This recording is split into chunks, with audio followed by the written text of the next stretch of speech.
Hello, I'm Michelle, and I'm here with Liz today, and we are going to talk about interview prep. And want to take a minute just to introduce myself. I work with HireWell. I'm a senior technical consultant, and the reason we're so passionate about this topic and how it impacts DEI is because we've been on both sides of the house, and we want to bring, shed some light on that. Liz, why don't you share a little bit with our audience? Sure. Yeah, Michelle, really excited to be able to share this perspective. My name is Liz. I'm a lead recruiter in our HR division. And like Michelle mentioned, we have both had the chance to sit on the corporate side as well as the agency side. So we've got some unique perspectives. So let's jump right in here. We've seen it from both sides. So and really from the internal side, you think about like where candidates come from. We call it sourced in recruiting. Right. So let's talk about the three main ways that they get sourced. So give me some insight. Any company, what are they going to say? Referrals. Referrals, right? Employee. Yep. Okay. And obviously, us coming from agency, search firms are definitely a source of candidates. Yes, and then just directly applying to the company's website or to the agency's website. Yep. So, obviously that's a very simplified view of where candidates come from, but that's three of the main ideas. And one of the things that I really noticed one of the times I was internal was we treat these candidates pretty differently. And so almost everybody is like, oh, employee referrals are great and search firms are necessary. We'll just leave it at that. But and you get better candidates if you use those two sources, which, yeah, a lot of times certainly they interview better and sometimes they perform better. But I started thinking about why. You get a quicker time to fill and you get a better quality candidate. But why is that? And that made me start to think about we maybe treat them a little differently. And you said you'd experienced that too. So why don't you share a little bit about, what we've discovered in common was happening? Sure. So I think we've discovered that they have a little bit of an upper hand. A candidate that's being presented by an agency versus a candidate that comes in from referral, they have kind of two different types of upper hand. So if it's someone who's coming from an agency, that agency recruiter is making sure they are prepped on everything they need to know about who they're interviewing with, any insights that they're able to share, especially if this is a client that they've worked with for quite some time. They're able to kind of give them more than someone, who might have just applied on the website, versus if it's a candidate who is referred by an employee of that company, they are also able to tell them, hey, this is a little bit about the manager you'll be meeting with because I've seen him in action. These are the kinds of things that he likes to talk about or gravitate to. And kind of on that same token, that manager or that contact can reach out to the manager and say, hey, I just referred a great candidate. I give him my stamp of approval. And so whether or not that manager is intending to have a bias, he's got that bias because his star employee has just referred someone who he says he thinks really highly of. So kind of two different types of upper hands that a candidate who just applies directly to the website is not going to have because they don't have, the referral or the agency to kind of fall back on. And, if you think about it from like a markets or a capitalistic society perspective, in both cases, usually employee referrals and a search firm, there's a financial incentive for that person to help, to make the process smoother, and it's not just this at the beginning stage, right? Like, there's also like, hey, this is what we're doing. So it makes the candidate feel like they're more engaged and more prepared because they can now speak to examples that directly relate to what's going on in that team, because either the search firm recruiter or the employee who's referring is saying, hey, yeah, this is the projects and the initiatives we have going on right now. Information that's probably not available on the website, it's closely held. And now you can know which parts of your background you should highlight. The other thing that I think that even gets forgotten is, so let's talk about from when the offer happens through the person's been working there 90 days. Again, the employee who referred and the search firm's checking in. How's it going? Is there a problem? You got any questions? So the person is feeling more connected, more engaged, more loved, if you want to call it that. They have an advocate. It feels like kind of an outside advocate that someone coming in isn't going to have. Yep. And if there is a snag, which there often is with transitions. There's Mhm. someone there to help mediate it. Oh, you're experiencing that? Well, why don't you talk to them? Or I can call this person up. There's like that resource there. So once we started thinking about that, we were like, this really is like not the same process, and it's pretty hard to eliminate this. So what some companies are doing now is eliminating their employee referral program altogether based on DEI. Mhm. And I love them for that, that they're thinking about DEI that Yeah, I think seriously. But realistically, recruiting operation is about filling your jobs. right. And when you use employees, they do a very effective job marketing the role and marketing the company. So throwing that out because it's not exactly the same experience, and using employee referrals, which research has shown, like, if you have a company that's not diverse, then they're likely going to refer in people who aren't diverse. Getting rid of that bias, there's that truth in that, but really what maybe is better is we start to look for other pipelines and we treat those candidates with that extra love and care. Yes. Um, so let's talk about a little more um, the DEI piece of it. So if we were going to start looking at solving for this problem, where um, we want to not take away, right? Not take away the employee referral programs, but Mhm. add up to other sources, whether they're diverse sources or just the applicants. What might that look like? Like, what might a company do to try and level the playing field so that those candidates all get a more equal shot? Yeah, I think they would want to ensure that every candidate that goes through the interview process is going through the same interview process in terms of how they're being prepped. And so if there are certain attributes about the hiring manager that an agency, a recruiter from a recruiting firm is sharing and a referral is sharing, making sure that those attributes are also shared with a candidate who applies directly on the website. So just giving them more than here's the job description, here's the website, but here's the LinkedIn of the hiring manager you'll be speaking to. Here are the sorts of questions this person likes to ask. They lean more towards behavioral questions versus, questions about your resume. So just almost preparing some sort of interview packet that they share with their referrals, with their agencies, and then with candidates who apply directly on their website, and just keeping that a really consistent, continuous process. One of the things that I've had a little bit of like conversations with hiring managers on this is like, they're like, oh, I don't want to give away my secrets. Yes, I've heard that. And I'm like, so are you hiring someone, who can deal with, you know, unknown situations, on by the seat of their pants, right? If that's your job, okay, I'm for it, right? Nothing Right. should be given away to any of them, and we need to just be sure that employees and search firms know, and as little information is given out. But if that's not the role, and the role has more to do with collaboration and planning and all these other things that are more common in most roles, then letting the candidate have what you're saying there, like the easy access to prepping, the knowledge that, hey, this interview is going to be focused on um, how you deal with difficult situations, and this one's Hmm. going to be how you communicate. That just sets them up to think about those examples that they're going to be sharing, because Right.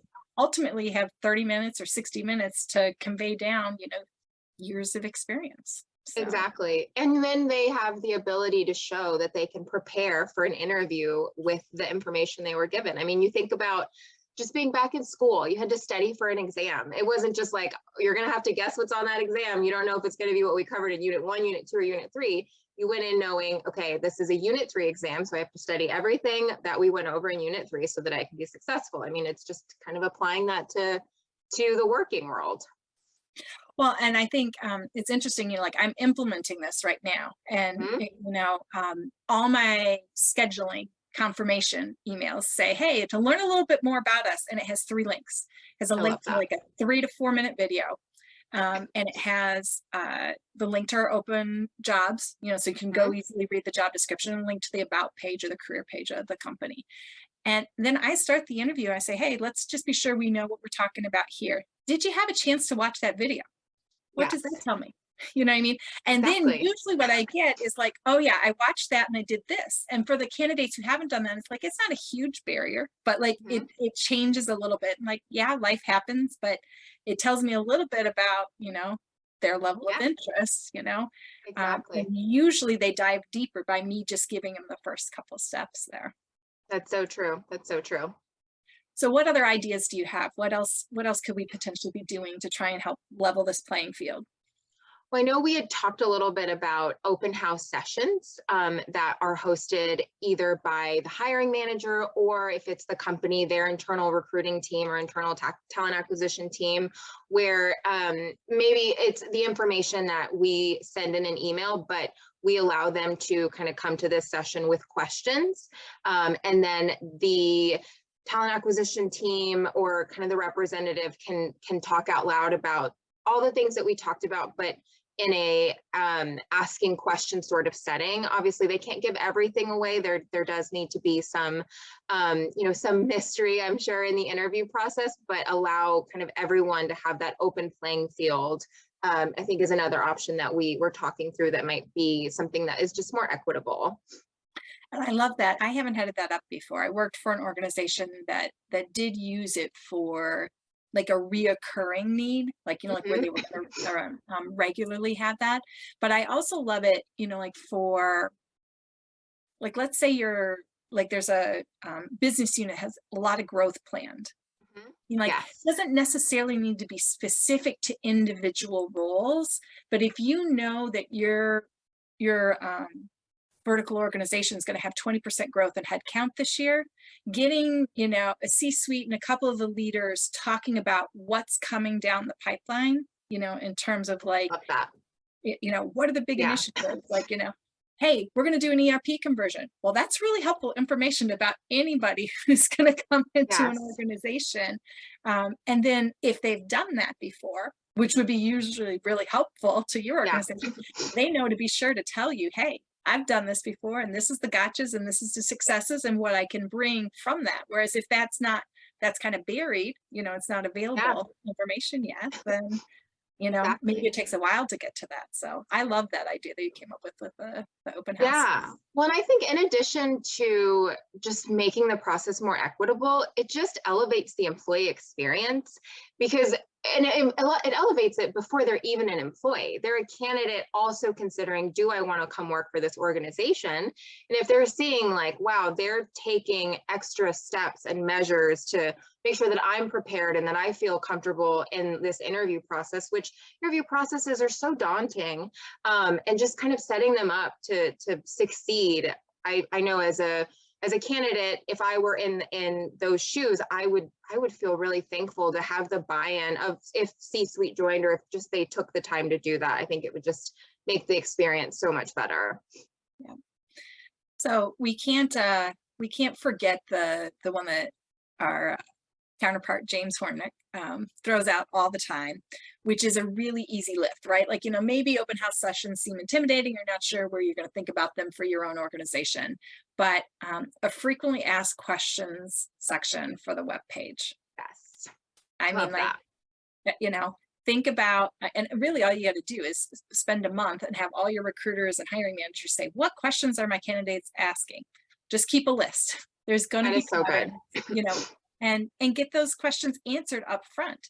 We have moved to a self-service society. We like to be Mhm. able to order food to get delivered to us in 25 minutes and be able to go, where on the web and Yes. order stuff to get to us the same day or the next day. So, we want to be able to have that information now. Mhm. So when they're thinking about it and they're scrolling through your job and they're trying to figure it out, having a really easy to access frequently asked questions that clearly articulate some of the things that differentiate you, right? Because you're not Love trying that. to make this all bland, right? Like it is who you are. So be Like, transparent, let them know. And yeah, then the right people are gonna migrate to applying for you and already have those questions answered, which makes your interviews more efficient. exactly. That is so true. An FAQ page, you cannot go wrong.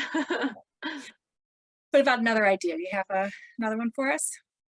I think piggybacking on that FAQ page, taking it a level up from just having questions answered is actually having videos on that page. So maybe having hiring managers on there if there's a specific role they're recruiting for, talking about the role. I just think I remember back to a time, this was even before I knew about HireWell, that Rosanna popped up on my page. Ro is one of our partners here at HireWell in our HR division, because HireWell was recruiting for an internal position, and she had a video on LinkedIn, and maybe it was on the website as well, but where she was talking about what they were looking for, who they were looking for. And I just remember thinking, she looks like such a nice person. And I just think having the managers or the talent acquisition team on that website, on the videos, just showing kind of this is who we are as an organization as well, I think could be a level up too. Well, and I think that one of the things that you have to kind of get your organization comfortable with is like, look at this video. You know, we're not in a studio, it's not professionally done, you know, Yes. but reality is this is where the content's coming in, the content that can help you today. And if we try and make it look perfect, then it doesn't get done. So Right. think about, you know, employer branding, and that candidate experience is like, done is better than perfection, you know. Yeah. And really they're looking for authentic, and they can sniff out Exactly. that stuff that, you know, the marketing department and the PR department and the legal department have cleansed, you know. That's not what actually attracts, you know. Yeah. Yes. You know. You can tell when it's authentic. And I think most people gravitate to that. They gravitate to the realness versus, like you said, like this was clearly staged and scripted, and it just it's not as authentic. Yeah. All right, so I'm going to throw one more out here that I've been thinking about, and I haven't seen too many companies adopt this one yet, but I'd really like to see some companies try it out. And that is, why don't we give them some of the interview questions in advance? Love that. That's a great idea.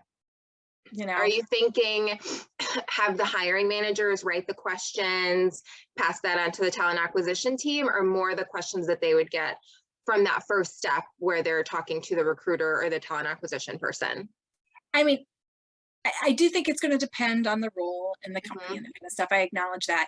But, you know, when you think about,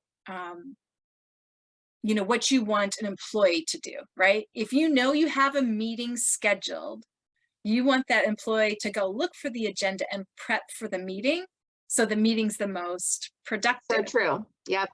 So why do we not even tell them what we're trying to, you know, in a lot of cases, we don't even, well, sometimes we don't tell them who they're meeting with, but hopefully most internal talent at least tells them who they're meeting with. But we don't tell them like, okay, this interview is aimed to focus on technical, or this interview is Right. aimed to focus on cross collaboration, and then like method. But like, let's take it the next step further and say, hey, if we've got a half an hour together, half the time the questions are going to be these same questions, exact same questions every single time, and we're going to let the candidates know in advance. It doesn't mean we say, hey, this is the perfect answer. It Yeah. just gives them the time to really think through their experience, and it acknowledges that interviewing to some degree is just like the ability to present and think by the seat of your pants, you know, and it tries to pull a little bit of that and help you get to better hires versus hiring better interviewers. Yeah, So, I love that. I think that would be game changing, really. so if any of you out there are doing that, where you're giving the candidates some of your questions in advance, hit us up in the comments, because we would love to hear about what your experiences are and how that works. Any last thoughts here, Liz? I'm excited to see kind of what the comments bring, and thoughts on making this a more equitable process all the way around. Yep. No, I mean, we got together and it was like, this one was like, okay, well, We need to talk about it. we need to talk, because people need to think about this. And I Mhm. don't think there's that many companies out there thinking about this whole bias, which says employee referrals and search firms get better candidates. And Yeah, maybe agreed. we're self-fulfilling that. So, all right. Well, lovely chatting with you folks. Drop your comments below. We'd love to hear what you guys are doing, and what resonated, or your questions or concerns about the ideas we presented here. Let us know. Absolutely. All right. Thank you. Bye. Bye.